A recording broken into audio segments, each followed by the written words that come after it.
àṣírí kan ń bẹ tó ń pa gbogbo ẹ̀yin celebrity tẹ́ ń lo mic tẹ́ fi ń gbóhùn síta ṣùgbọ́n tẹ́ ẹ kò mọ̀ kí ló pa Sayida Rukayat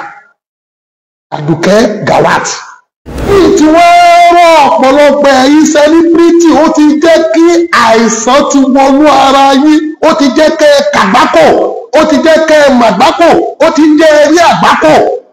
ẹ̀yin ò pé tẹ́ ẹ̀ bá múra bẹ́ẹ̀ kẹ́ ẹ lọ túbá ikú rédèrèdè rádaràdà lẹ́ẹ̀kú bẹ́ẹ̀ jẹ́jẹ́ bí tẹ́ gbé ọ̀run náà nìyẹn. bọ̀tẹ́ yìí kan dẹ̀ wà ẹ̀dẹ̀ tó ló pẹ́ súnmọ́ ẹ̀dẹ̀ pé lásìkò yẹn ẹ̀rí ìyàn tó ti kú lásìkò yẹn ó dẹ̀ ní máìlì àti ṣe screenshot onímáìlì àti ṣe screenshot láti post ẹ̀ sí Facebook onímáìlì ṣé tí ó bá jẹ́ sí pé wọ́n bá ronú tí wọ́n pè ní kú nígbà tí ó kú lọ́wọ́ ni ṣé ó yẹ kí o ní làákàyè technology àti ṣe screenshot immediately yẹn.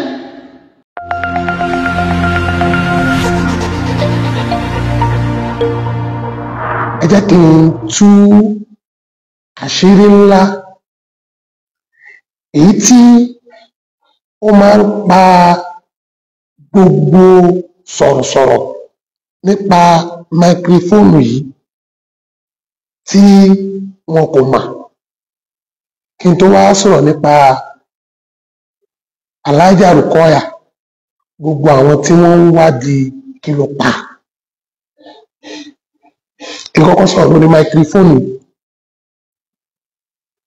tó já sí pé gbogbo ẹni tí ń sọ̀rọ̀ láyé àṣírí kan ń bẹ nínú máìkì yìí tí ń pa gbogbo celebrity. Thank God action is here. àṣírí kan ń bẹ tó ń pa gbogbo ẹ̀yin celebrity tẹ́ ń lo mic tẹ́ fi ń gbóhùn síta ṣùgbọ́n tẹ́ ẹ kò mọ̀. mo fẹ́ sọ àṣírí náà fún wa kí gbogbo wa ká lè take notice tó já sí pé ibẹ̀ ni àìsàn ń gbà wọlé sí yín lára tẹ́ ẹ mọ̀ kí n tó wá bọ́ síbi gbogbo àwọn tí wọ́n ń wádìí kí ló pa Sayida Rukayat Gawat. ẹ ti mọ̀ pé Eleshin Ogo yìí sọ̀sọ̀kúsọ. bọ́lá ń bá kọ̀ ní kó o bá mi bá fídíò yìí pàdé ẹ jẹ́ kí ẹlòmíì náà kí ẹ jẹ́ kó já fà nínú ọ̀rọ̀ yìí nítorí pé bó o bá fẹ́ gbọ́kú olólùfẹ́ rẹ ó protect olólùfẹ́ rẹ ni. Rukayat Gawat ẹni mímọ̀ tiwa ni tá a jọ jẹ́ alájọṣe wọ́n ti pè sí program tó bá mi pàdé tó gbọ́ torí performance mi tóun náà bẹ́ẹ̀ invite mi sí program tiẹ̀ pé kí n wá ṣe program bẹ́ẹ̀. tí iṣẹ́ kan tí iṣẹ́ méjì apàdé lọ́dọ̀ Ìjàyè Bello lọ́dún tá a kọ́kọ́ pàdé lọ́dọ̀ bàbá wa Ìjàyè Bello wọn àtọkọ wọn lọ́jọ́ wá sí program. ṣùgbọ́n gbogbo ẹ̀yin tẹ́ ń fẹ́ mọ ohun tó pa ó jẹ́ kí n yí ọ̀rọ̀ kan sí yín lọ́wọ́ kí gbogbo yín dìímú torí pé ń tẹ́lòmíì fẹ́ ni pé kóun ṣáà trend pẹ̀lẹ́ni tó ti kú tí wọn ní ó dẹ̀ padà kú ló fi sọ̀sọ́kúsọ. ṣùgbọ́n kí n tó bọ́ síbi tí àwọn èèyàn fẹ́ mọ̀ nípa Alhaja Rukayat tẹ́ fi interview gbogbo àwọn tó súnmọ́ bí Alhaja Barimade bí Alhaja Temini Success àti bẹ́ẹ̀ bẹ́ẹ̀ lọ. mo ò kẹ́ fẹ́ mọ̀ tó pa nítorí tẹ́ mọ̀ pé àwọn tí wọ́n súnmọ́ jù náà làwọn yẹn. kí n kọ́kọ́ páàsì mẹ́sẹ̀gì yìí tó wà very important kí n tó sọ yẹn.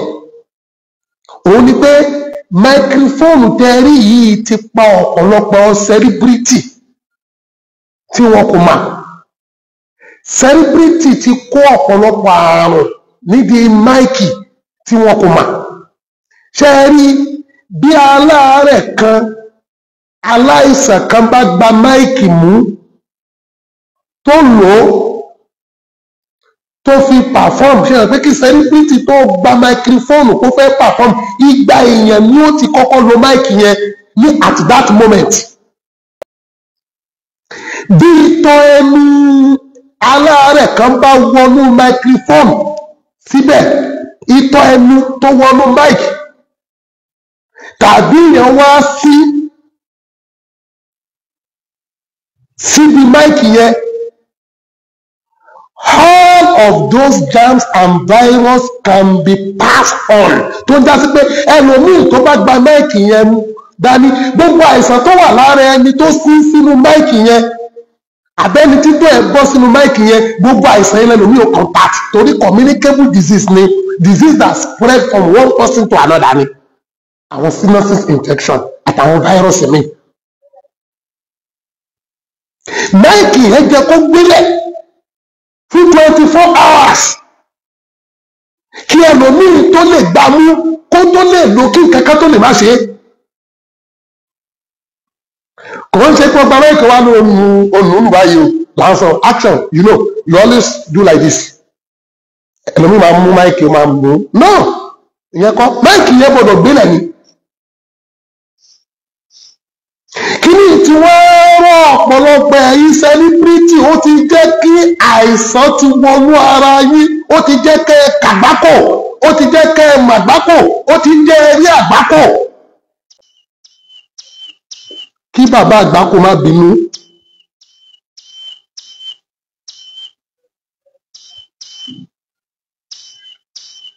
But nǹkan tó jẹ́ kí n máa pass message yìí, òun ni pé ẹni tó ń bá yín sọ̀rọ̀ yìí gẹ́gẹ́ celebrity ni, doctor ni, ẹni tó ń ṣe wáàsí ni, ẹni tó mọ zikiri ṣe ni.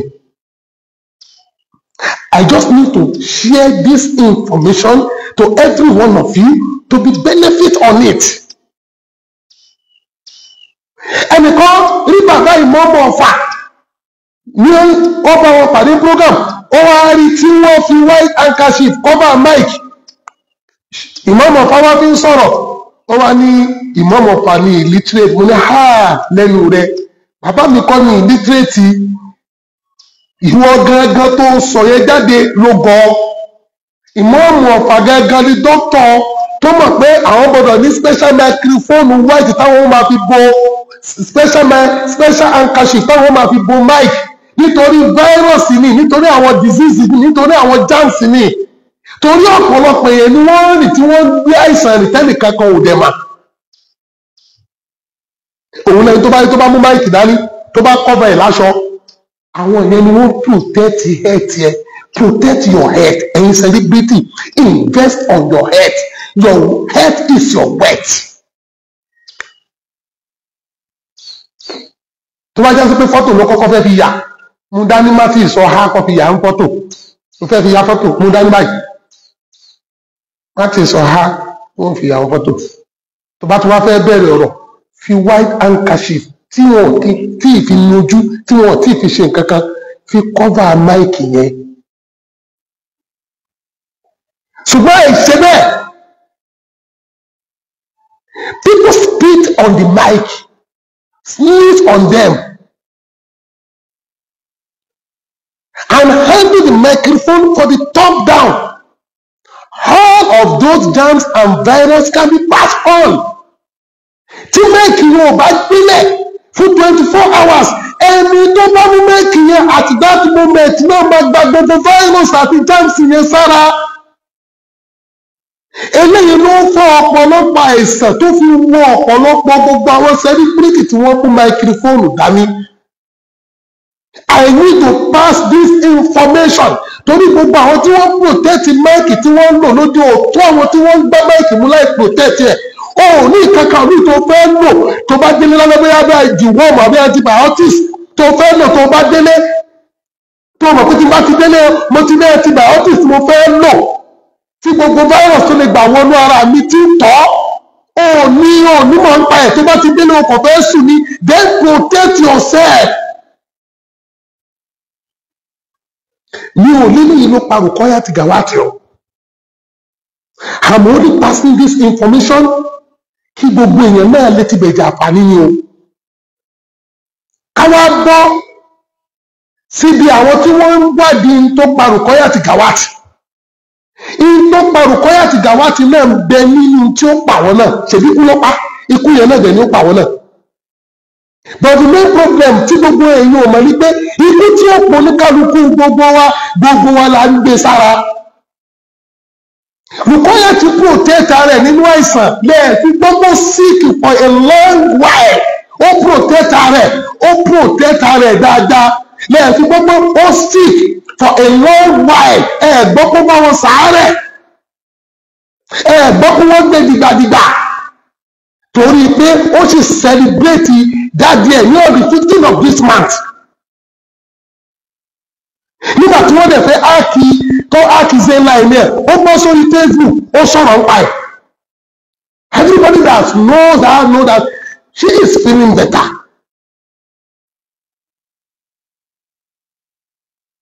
So ó protect health rẹ̀ ó ti lé ní tó ti ń nọ́ọ̀sì lọ́wọ́ o but ó protect health rẹ̀ ní ó dàbí pé wọ́n ń wò pé bóyá wọ́n disclose ikú tó pa ṣèlú oníṣàlẹ̀ fọyọ̀ kan gbé kọ́sáírọ̀sì lọ́dọ̀ hospital. Àrẹ́tọ́ tó bá sáré ń sáré lọ́wọ́ ní ẹ̀kọ́ kọ́rọ̀ ṣe lọ sí hospital. Bí ó kú sí hospital yóò túbọ̀ sí pé ó lọ 2 weeks ní hospital kó tó kú. Ṣé ẹ mọ iye yẹn ẹlòmíì tó lo a month more than that ní hospital kí wọ́n tó kú? Ikú tó fẹ́ pa wọn gẹ́gẹ́ fún ara ẹ̀ tẹ̀lé wọn gẹ́gẹ́ fún ara ẹ̀ tí wọ́n gẹ́gẹ́ ò mọ̀ náà ń ṣe bọ́ mọ́ tó nọ́ọ̀sì tó dẹ̀ wọ́n náà bí ó ṣe kí ẹ̀. Ọmọ tó nọ́ọ̀sì náà wọ́n ń bèèrè ikú tó pa Gawat tó bá mọ ikú tó pa kí ni ó fẹ́ mú jáde fún wọn bẹ̀ ìyẹn ò ní ogún náà ikú tó fẹ́ pa wọn náà ń mú wọn náà ó ń dà ọ́ láàmú ó prevent ara rẹ lórí ẹ̀mí medical aspect àbí kó ló fẹ́ fi àṣì kí ẹ.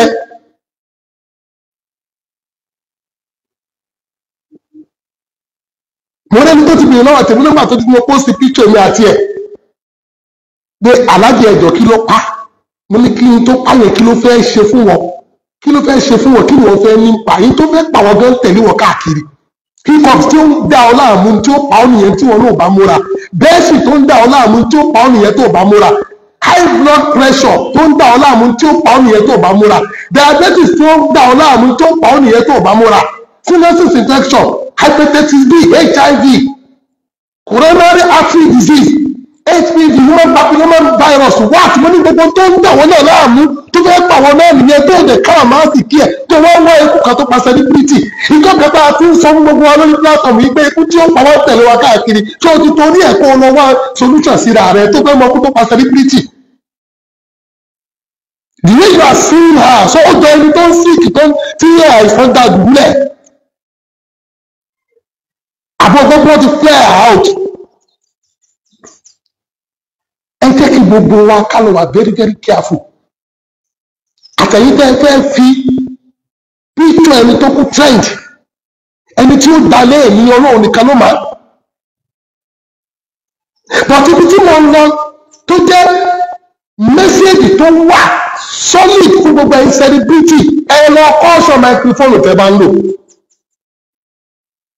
Ẹ lọ kọ́ṣọ́ gbogbo microphone tẹ́ bá ń lò.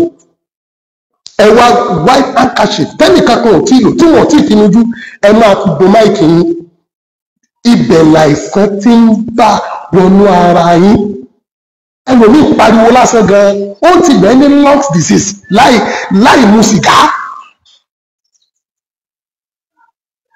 àwọn kan gba máìkì ó ti máa wọ́n tó yẹ pé wọ́n máa ju máikrófóònù yẹn síra wọn ni wọ́n máa ju máikrófóònù wọn síra wọn ni wọ́n máa sọ̀rọ̀ wàá kọ́ díẹ̀ wàá gbá díẹ̀ wàá kọ́ díẹ̀ wàá gbá díẹ̀ látòrí MC gbogbo nǹkan yìí yẹn ti bẹ̀ kú àìsàn herpes simplex virus ẹlòmíì ti kó sinus infection ẹlòmíì ti kó gbogbo àdé láti mọ̀ pé tí infection bá ti wà lára tó pọ̀ jù òun ni ó jẹ́ kí gbogbo àwọn àìsàn tó kù òun ni òjò máa wọlé.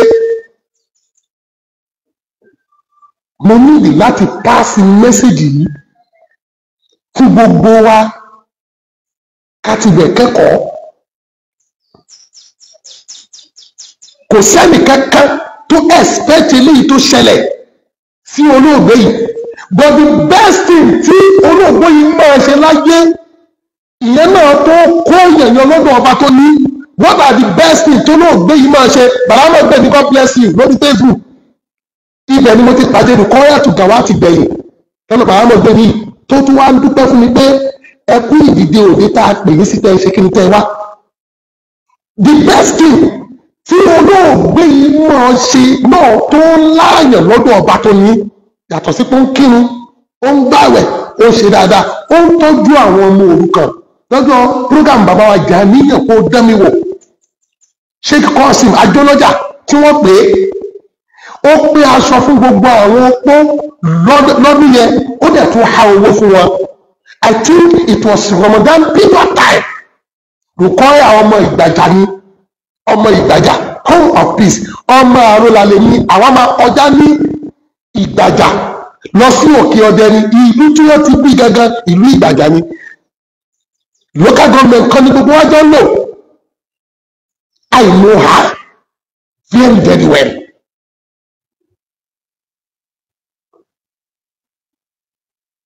Ṣùgbọ́n nǹkan tó yẹ kí n jáde sọ̀rọ̀ ẹ ti mọ̀ èmi òun I focus on earth ní òun jáde ní ẹni àwọn máa sọ̀rọ̀ bọ̀tọ̀rí èyí tẹ̀ ń wádìí ikú tó pa ẹ jẹ́ kẹ́ ẹ mọ̀ pé ikú kan náà ní pààyàn kò síkú tí ò ní pààyàn ikú kan náà ní pààyàn ikú tó dẹ̀ máa pè mí tó máa pa ọ́ náà ń bẹ lára wa ìtọ́ bá nọ́ọ̀sì nínú ara tó jẹ́ àìsàn òun ni kó lọ mú kó mbẹ́ period go and remove it. O nídìí àti máa ṣèwárí kí ló pa lágbájá kan tó ní pé tó máa pa wọn náà ń bú wọn ń dà wọn náà láàmú bí àìsàn bá tiẹ̀ wá pa ọ́ wọn ò ní accident pa ẹlòmíì wọn ní kankan pa ẹlòmíì bọ́tí gbogbo ẹ̀yin celebrity ẹ lọ take notice mo kọ́ lọ́wọ́ bá bẹ̀ yín mo fọba tó ní í bẹ̀ yín king action bẹ́ẹ̀bí alájà expensive alájà Ogidi Eleshin Ogo bẹ́ẹ̀bí ẹjọ́ ànábì bẹ́ẹ̀bí bàrámọ̀ pè mí bẹ́ẹ̀bí gbogbo yìí artist ẹ̀ mọ̀ mí tí mo mọ̀ yìí bẹ́ẹ̀bí tẹ́ ẹ bá fẹ́ máa lo máìkì lóde ẹ máa wá good white handkerchief ẹ ṣẹ̀ṣẹ̀ já ní èyí tẹ́ bá ti já lóde tẹ́ bá ti lo ẹgbàgbẹ́ ti lónìí ẹ má kú lóde mímọ́ ẹ fi kọ́mà máìkì yìí nítorí àwọn tí àìsàn bá jà àwọn tí àìsàn bẹ lára wọn ẹlòmíràn ló ń sọ̀rọ̀ yóò yẹ máa po fóòmù jáde lẹ́nu yóò máa po fóòmù jáde báyìí yóò máa pọ̀ lẹ́nu níbi tí àìsàn ti wà lára ẹ̀ bí smith yẹn onítọ̀hún yẹn bá dénú máikrófóònù tó ṣe kí ni tó tún wá sí síbẹ̀ ẹlòmíì tó bá gbá máìkì yẹn mú at that moment gbogbo virus tó wà lára ẹni tó sneeze àbí tí smith yẹn wọnú máìkì yẹn wọ́n wọ ara ẹlòmíì náà tó bá gbá máikrófóònù yẹn mú ní immediately. That is the reason why you must be very very very very very careful. Ibẹ̀ lọ́pọ̀lọpọ̀ ẹlòmíì ní ti kó àìsàn sára. Ibẹ̀ lọ́pọ̀lọpọ̀ ẹlòmíì yóò ti jẹ́ ká láàpẹ́ àjẹpọ̀ níbi ìlò ètò ìgbésí ayé ẹ̀. You just have to be.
Ọlọ́run ọba ò fi kú ẹ̀ṣẹ̀ sí òun ni ò jẹ́ kí ẹ máa gbọ́ pé wọ́n gbé lọ dìgbàdìgbà wọ́n gbé lọ dìgbòdìgbò wọ́n gbé káàkiri wọ́n gbé gbàgbà wọ́n gbé gbàwò Ọlọ́run ò fi kú ẹ̀ṣẹ̀ sí mo ti yọ máìkì yẹn mo ti yọ yes Ọlọ́run ọba ò fi kú ẹ̀ṣẹ̀ sí Ọlọ́run ọba ò fi kú ẹ̀ṣẹ̀ sí ọ̀pọ̀lọpọ̀ ẹlòmíì náà lọ́lọ́wọ́ bó yóò ra láre kó tó kú yóò máa tún dáwó fún ní at the end of the day yóò tún kú ni Ọlọ́run ọba ò fi kú ẹ̀ṣẹ̀ sí irú kú tó pa Ọlọ́run ọba ò fi ṣẹ̀ sí àwa ló ká rárá ìwọ ló ká rárá ẹlòmíì níbi aṣọ kìtì dáadé ẹ ní òun ló padà pa ẹ ò mọ ọdún tí bàbá ẹ ti kú ní 2012 ní Gawat ti kú. ọjọ́ ńlá ni wọ́n ti ń wá kiri 2012 ló ti dismiss. ẹ pass information yìí may Almighty Allah protect every one of us, may Almighty Allah guide us. àwọn kan sọ pé àwọn celebrity ẹgbẹ́ ẹ̀ ni wọ́n pa ó gbẹ̀ṣẹ̀ lọ́dọ̀ Ọlọ́run. ogun ló máa ń súnyàn lọ sọ́dọ̀ Ọlọ́run, ogun máa ń súnyàn lọ sọ́dọ̀ Ọlọ́run, àjẹ́ máa ń léèyàn lọ sọ́dọ̀ Ọlọ́run, èṣù ló máa ń léèyàn kúrò lọ́dọ̀ Ọlọ́run. challenge ni yóò fi débi tó ń lọ. gbogbo ẹ̀yin tẹ́ ń sọ pé ẹnìkan pa ẹnìkan, ẹnìkan pa ẹnìkan, kí ló tí wọ́n pa látijọ́ yìí tó já sí pé sí ni wọ́n ṣẹ̀ṣẹ̀ ń pa, tó ṣẹ̀ṣẹ̀ ń trend ni, kò ṣẹ̀ṣẹ̀ trend. kò sẹ́ni tí ò ní face challenge, maybe physical or spiritual. tó bá ti wá mú ikú dé, ẹ má máa lẹ́nìkankan ló pa ẹnìkankan, ẹnìkankan ò lè pa ẹni tí ò lè dáyàn lè pààyàn, ọba tó dáyàn náà ló lè pààyàn. you hear what you mean to wa huwa ala kulli shay'in qadir. ibẹ̀ mo fẹ́ kí gbogbo yín lọ mẹ́mi sí, ẹ má ní kankan ló pa. ẹ jẹ́ kí gbogbo wa gbẹ́mí wa padà sọ́dọ̀ ọba tó ní wá. àdúrà ní kẹ́ ẹ jẹ́ ká máa ṣe fún kọ́lọ́ náà ṣe kú tiẹ̀ náà nírọ̀rùn. tí ọ̀rọ̀ tiẹ̀ mú wá sí ikú ni kó a máa ní Ọlọ́run ṣe kú tèmi náà nírọ̀rùn. Ọlọ́run mo bẹ̀ ọ́ bó o ṣe ti Rukayat nírọ̀rùn, ṣe tèmi Dr. Eleshin Ogo Muhammadu Taofiki, Ọlọ́run ṣe tèmi náà nírọ̀rùn, Ọlọ́run ṣe tiẹ̀ náà nírọ̀rùn. èyí tí ó fún oníkálukú ó mọ̀, Ọlọ́run má jẹ́ pá fi kú wa sẹ̀sìn, jẹ́ kó ká ṣe eré mọ́ wa lọ́wọ́, jẹ́ kó ká gbólóhùn tó dá mọ́ wa lọ́wọ́, má fi kú wa sẹ̀sìn. Ruqayat tó sẹ̀sìn kó tó kú. gbogbo èyí tí ẹ ṣe fídíò kọ̀ nígbà tó ń jẹ ẹran kú lọ́wọ́, tẹ́ ṣe fídíò kọ̀ nígbà tó ń jẹ ẹran kú lọ́wọ́, ó ti kú ńgbà míì, ẹ wá ṣe fídíò kọ̀ pẹ̀lú àwọn tó wà ń bẹ̀, ẹ wá screenshot bó ṣe sọ pé òun ní ó ti kú, ẹ tó wá gbé sí Facebook. ẹ bẹ̀rù Ọlọ́run o, ẹ bẹ̀rù àtúbọ̀tán. ó ti gbẹ̀mí mì. ẹ wá pé àwọn tó wà ń bẹ̀ lásìkò náà, wọ́n wá ní Rukayat ti kú o, ẹ wá ṣe fídíò pé òkú rẹ̀ náà ní o, wọ́n wá rí gbogbo ẹ̀ náà, ẹ wá screenshot ẹ̀, ẹ tó wá post ẹ̀ sí Facebook. ẹ ní làákàyè yín ò pé, tẹ́ ẹ bá múra tẹ́ ẹ lọ túbá, ikú rédèrèdè rádaràdà lẹ́ẹ̀kú bẹ́ẹ̀ ṣe ṣe bí tẹ́ gbé ọ̀run náà nìyẹn, bẹ́ẹ̀ ṣe ṣe náà nìyẹn. ẹ̀yin tẹ́ ẹ ṣe fídíò kọ̀ nígbà tó ń jẹ̀rora lọ́wọ́, tẹ́ ẹ pa àwọn tó wà ń bẹ̀ tó lóun kọ́ ló bá fóònù yẹn mú at that moment, tẹ́ ẹ wá ṣe pé òun náà ní ló ń jẹ̀rora bóyá kò lè sọ̀rọ̀ mọ́ ni, ẹ wá screenshot ẹ, ẹ wá post ẹ kó lè go viral. lọ túbà o, afala yatubuna ila Allahi wa yastaghfirunahu wallahu ghafurur rahim. bó o bá lọ túbà, ikú ẹ̀sìn ló kù. àwọn ẹbí ẹ̀ disclose hospital tó kú sí, wọ́n disclose àsìkò tó kú, ìgbà tó kú kọ́lọ́ announce pé kú. she was only buried yesterday, but ẹ̀yìn kan dẹ̀ wà ẹ̀dẹ̀ dúró pé ẹ súnmọ́ ẹ̀dẹ̀ pé lásìkò yẹn ẹ̀rí ìyàn tó ti kú lásìkò yẹn, ó dẹ̀ ní mind àti ṣe screenshot, onímọ̀ẹ̀dẹ̀ àti ṣe screenshot láti post ẹ̀ sí Facebook. onímọ̀ẹ̀ ṣé tí ó bá jẹ́ sí pé ó bá ronú tí wọ́n pè ní kú nígbà tí ó kú lọ́wọ́ ni, ṣé ó jẹ́ kí o ní làákàyè technology àti ṣe screenshot immediately yẹn.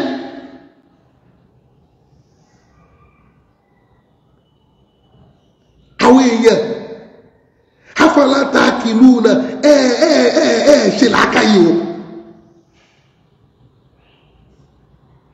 o mọ gbogbo tí ó pa ọ́, o mọ tí ó kà mọ́ ọ lọ́wọ́, o mọ bóyá kú ẹ̀ sí ló kú, kí wá ló dé lẹ́yìn máa ń wà áfítà rádaràdà àti rédèrèdè àti rédèrèdè.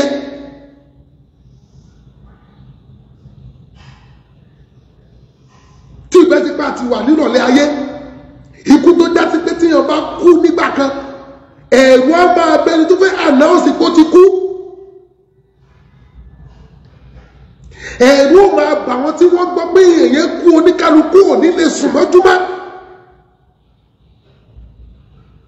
Níbi tí ikú dẹ́rù bà rẹ̀ tó, ikú ọ̀hún ló ti wá di kó wá pẹ́ nìkan, kó wá ní lágbájá kan ti kú, kó wá ní ẹjẹ́ ń ṣe fídíò kọ̀ pẹ̀lú ẹjẹ́ kí n rí òkú ẹ̀, ó wá ṣe fídíò kọ̀ pẹ̀lú ẹgbà tó ṣẹ̀ṣẹ̀ jẹ̀rora kú, ó wá screenshot ẹ̀ wá post ẹ̀ sí Facebook, only for you to get followers of good comment. You are a bastard. Ignorance ni ẹ, ìwọ gángan tó post ẹ̀ yẹn tápọ̀lẹ̀ ti discriminate òtíma.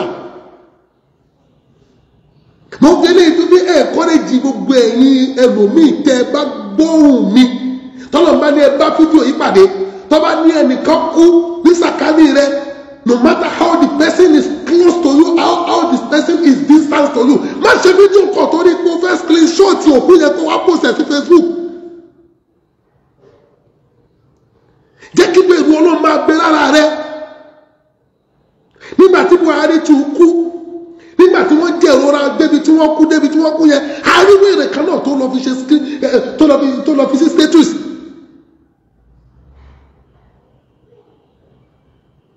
Ìkúlẹ̀ wá sọ ní 2 naira 3 naira tí ẹnìkan kò ní padà wáyé yìí máa tó bá ti lọ nìyẹn. Kò sí tó ń jẹ́ Babátúndé, kò sí tó ń jẹ́ Ìyábọ̀. Ẹ wá jẹ́ kí píktọ̀ yẹn náà tún go viral bó ṣe wà lórí bẹ́ẹ̀dì bó ṣe pọ̀ kàkà kú. Ẹ̀yin kan dẹ̀ lẹ́ṣẹ́ lẹ́pẹ̀ pẹ̀lú WhatsApp call, tẹ́ ṣe fídíò call, tẹ́ rí òkú yẹn, tẹ́ screenshot yẹ. Ẹ bẹ̀rù Ọlọ́run, ẹ bẹ̀rù àtúbọ̀tán. Alhaqqu mafhum, gbogbo wa la dá òótọ́ mọ́.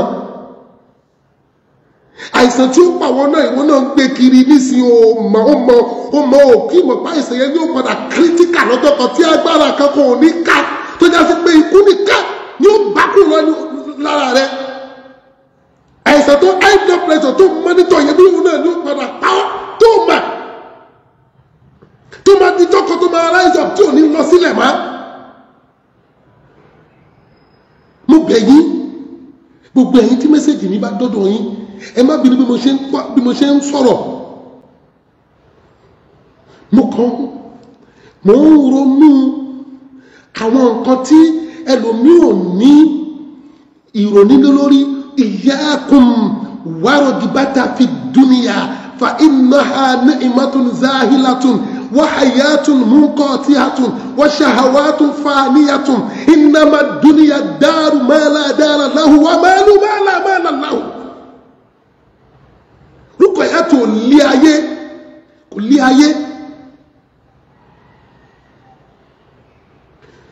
ó lé alkiyama lẹ́fìrí ló fi níwá rẹ̀ lẹ̀, lẹ́fìrí ló fi ń tọ́jú àwọn opó àwọn ọmọ òrukàn, kò lé ayé. Iyyakum waragibata fi dunya, ìwọ ṣọ́ra pẹ̀lú lílé ayé. Fa innaha ni'matun za'ilatun, ìdẹ̀ra tí ń bẹ ní ayé ó tán lọ́jọ́ kan, bí ò bá dẹ̀ tán ìwọ tó ń lò ó tán, ó tán kò tán sí ti Ruqayat ò ti tán. Ó ti lè ní appointment program mi tó fẹ́ lọ nísìn, nobody to call, phone number ti wà lẹ̀, tó bá pè é she is not the one to pick up the calls. Gbogbo tó kù tó wà lákàntì, she is not be able to spend it by herself. Bí ìdẹ̀ra tí ń bẹ nú ayé ò bá tán, ẹni tó ń lò lọ yóò sì tán. Wa hayatun munqati'atun, bí sẹ̀mí tí ń bẹ lé ayé ò bá tá a bá gé kúrú, ìwọ tó bí ayé ò bá kúrú, ìsẹ̀mí tí ń bẹ nú ayé ò kúrú. Gbogbo èèyàn expect pé Ruqayat ó lè kú ní 50 years to this time. Nobody expect that from anyone. But Ọlọ́run bá lo agbára tẹ̀ pé yaf'alu ma yasha'u. Ọlọ́run bá lò lé lórí. Wa hayatun munqati'atun. Èmi náà kú da tèmi lẹ̀ lọ́jọ́ kan, wọ́n máa béèrè ọmọ mélòó ni mo bí. Èmi náà da tèmi lẹ̀ lọ́jọ́ kan, wọ́n lọ wo TikTok mi, wọ́n wo bí tí mo bá ti ń jó, wọ́n post ẹ̀. Èmi náà da tèmi lẹ̀ lọ́jọ́ kan, àwọn tá a ti ṣoore fún wọn give testimony, àwọn tá a ti rán Mẹ́kà, àwọn tí mo ti rán ní múra, wọ́n máa sọ dáadáa nípa mi, àwọn kó máa sunkún, àwọn ọmọ òrukàn máa sunkún. Èmi náà da tèmi lẹ̀ lọ́jọ́ kan. ṣe bẹ́ẹ̀ nìkan ló da ti ẹlẹ́ lọ́jọ́ kan tí ó mọ̀ kóhun náà lọ lọ́jọ́ kan wọ́n lẹ́mí ẹni tó bá ń ṣe rere máa ń gùn dey play níbo ló ti fẹ́ gùn ẹ̀mí ẹni tó ń ṣe rere gan ní ògùn mọ́ ẹ̀mí ẹni tó ń ṣe bí ọba mi ń dá sí bíyá yóò ronú pé wàdá ni sáwọn àtòrí ẹ̀ka ní ká máa ṣe bí ni ṣé àtòrí ẹ̀ka ní ká máa ṣe rere ni ṣáàmù èyí tí kò gbà tí ó tẹ́wọ́ gbà lọ́wọ́ wa Rukayat ti da tiẹ̀ lẹ́ àti rí ìtọ́lọ́ tẹ́wọ́ gbà lọ́wọ́ rẹ̀ èyí tèmi ṣe yìí ní dáadáa tí wọ́n mọ̀mọ̀ mí yìí gbọ́dọ̀ ṣe pẹ̀lẹ́pẹ̀lẹ́ tí bóyá ń gbà kalẹ̀ mi ò tí máa wa hayatun munqati'atun wa shahawatun faniyatun adùn tí ń bẹnu ayé ò dópin ó dópin kò dópin ni ẹni tó lò ló dópin Rukayat ti dópin àdùnkẹ́ ti dópin innama dunya daru man la dara lahu ilé ayé yìí jẹ́ ilé kan fẹ́ni tí ò ní nílé lọ́run gbogbo mọ́sálásí tí Rukayat sọ̀pọ̀tì láyé ibo lọ́ padà Sisi tẹ́ni wọ́n padà jù sí ìlú ọkọ rẹ̀ innama dunya daru man la dara lahu wọn ò Sisi ilé ọkọ rẹ̀ wọn ò sí síwájú ìta ilé ọkọ rẹ̀ wọ́n lọ dá papọ̀ máwọn òkú tó ń bẹ nítẹ̀ ibẹ̀ nílé ìkẹyìn wà máàlá lahu ó jẹ́ owó kan fẹ́ni tí ò ní owó lọ́rùn ká pé owó bá dé ra ikú ni òun náà sọ fọ́lọ́run pé ó sì gbówó lọ́wọ́ mi kó ní kíkú má pa mí tó bá ti dé kèé padà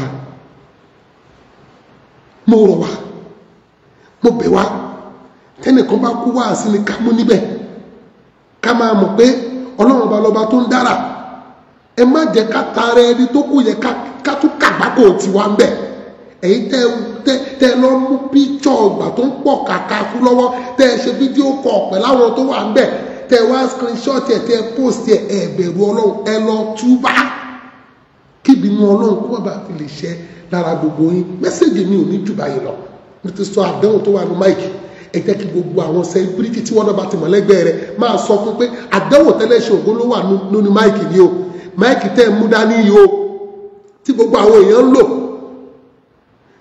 ṣé o mọ̀ pé kí wọ́n tó kọ ni ó ní èèyàn tó ti lò MC lò ẹ máa sọ fún wọn pé táláìsẹ̀ kan bá tutọ́ síbẹ̀ títọ́ ẹnu ẹ̀ bọ́ síbẹ̀ tó sneeze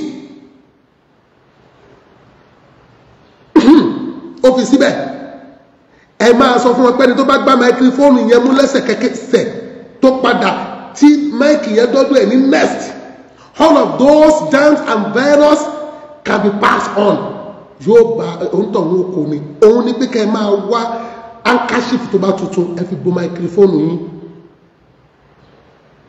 tẹ́ bá tẹ̀ ti ṣe program ọjọ́ yẹn tán tẹ́ bá tó fẹ́ lọ bò míì náà ẹ̀ tún wá máìkì míì handkerchief míì ẹ fi protect ara yín protect your health is your wealth kí wà ló lọ mú ẹnu máìkì yẹn ní bóyá ẹni tó ṣàìsàn kan ìtọ̀ ẹnu ẹ bọ́ síbẹ̀ àbó sí síbẹ̀ kí ló lè mú wọn lò àgbà tí máìkì yẹn bá pé 24 hours without use 24 hours left without use ni wọ́n lè lólò ní tibẹ̀ káìsàn o advice mi fún gbogbo ẹ̀yin celebrity o bá ní celebrity kan kódà tó ní nọ́mbà ẹ̀ lọ́wọ́ pass on this message fún ẹ save wọn kò ń ṣe bẹ́ẹ̀ ṣe ń lù lóde yẹn oge Eleshin Ogo expensive Alhaja kò ń ṣe bẹ́ẹ̀ ṣe ń lù lóde yẹn òun là ń sọ ó ti wọnú fùkẹ̀fùkẹ̀ tó ń bẹ́ẹ̀ o ẹ jọ mo advice yín may Almighty Allah protect every one of us. May Almighty Allah guide us. Allahumma inna naj'aluka fi nuhurihim wa na'udhu bika min shururihim. Mo bí Ọlọ́run lórí àwọn ọ̀tá wa má jọ débi tá a wà rárá a sì sádìrì Ọlọ́run níbi aburú tí ń bẹ lọ́wọ́ àwọn ọ̀tá wa. Allahumma ikfinihim bima shi'ta. Ọlọ́run fi ohun tó bá fẹ́ fi gbà wá kúrò lọ́wọ́ ọ̀tá. Allahumma ahazimuhum wazalziluhum máa ní ọ̀tá wa lògbòlògbò bá jẹ́ kágbára ọ̀tá káwa Ọlọ́run wá kọ́ wa mọ́ ṣe má jẹ́ àbáwọn kúkú ẹ̀sìn má fà láfíà dá wa lágara má fẹ̀mí kúkú dá wa lágara gbogbo rẹ tó rà mí ṣe lásìkò yìí àmì rẹ ìsọ Ọlọ́run ọba yóò máa bẹ pẹ̀lú rẹ ọlá bíbí ànábì wa Muhammad ọlá Al-Qur'an al-Karim ó ní fọjọ́ ọlọ́jọ́ lọ ó ní kàgbákò ó ní màgbákò ó ní sàgbákò gbogbo àdáwọlé rẹ tó ń ṣe níbi iṣẹ́ Ọlọ́run ọba máa fún ọ ní ìdáàbòbò tó péye níbẹ̀ ó sì ní sẹ̀sìn òní ráre bìjáyí sayyidil hududi annabi muhammadu rasulullah bó bá fídíò mi yìí pàdé ẹ bá mi pàṣẹ hàn ẹ jẹ́ kẹ́lò mi iná jáfà nínú mẹ́sẹ̀jì yìí ẹ dákun ọlọ́run nígbà wà láàmú subhana rabbika